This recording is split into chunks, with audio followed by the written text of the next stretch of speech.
రాత్రి మళ్లీ చీకటి భీమాశక్తిని కమ్మేసింది. పొగమంచు దట్టంగా ఉంది. లైట్లు కూడా వెలగడం లేదు. ఆఫీసర్ రమేష్ ఒక్కతనే పోలీస్ స్టేషన్ లో కూర్చున్నాడు. చేతిలో ఫైలు, ఎదుట సుబ్బయ్య సహూర్ ఫోటో. అతను నెమ్మదిగా మర్మరు చేసుకున్నాడు. నేను నిన్ను చంపాలని అనుకోలేదు సుబ్బయ్య, అది సిస్టం తప్పు. అప్పుడే బయట తలుపు మెల్లగా కరుక్కుమంది. ఎవరున్నారు అని రమేష్ కేకవేశాడు. ఎవరూ సమాధానమివ్వలేదు.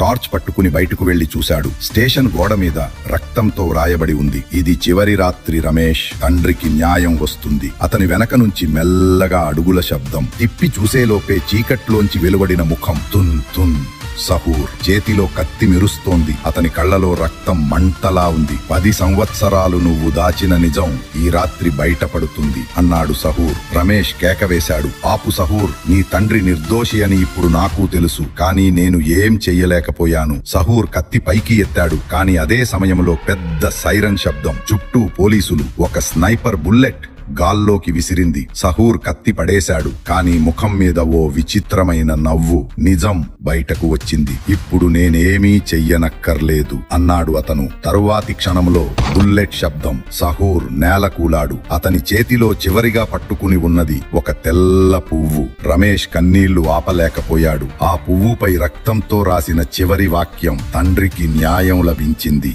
ఇలా ముగిసింది భీమాశక్తి, గ్రామంలోని రక్తకాండ. ఈ సిరీస్ మీకు నచ్చితే ఒక్క రెడ్ హార్ట్, నచ్చకపోతే బ్లూ హార్ట్ కామెంట్ చేయండి. అలానే కంటెంట్ నచ్చితే లైక్ చేసి సబ్స్క్రైబ్ అండ్ ఫాలో చేసుకోండి ఫ్రెండ్స్.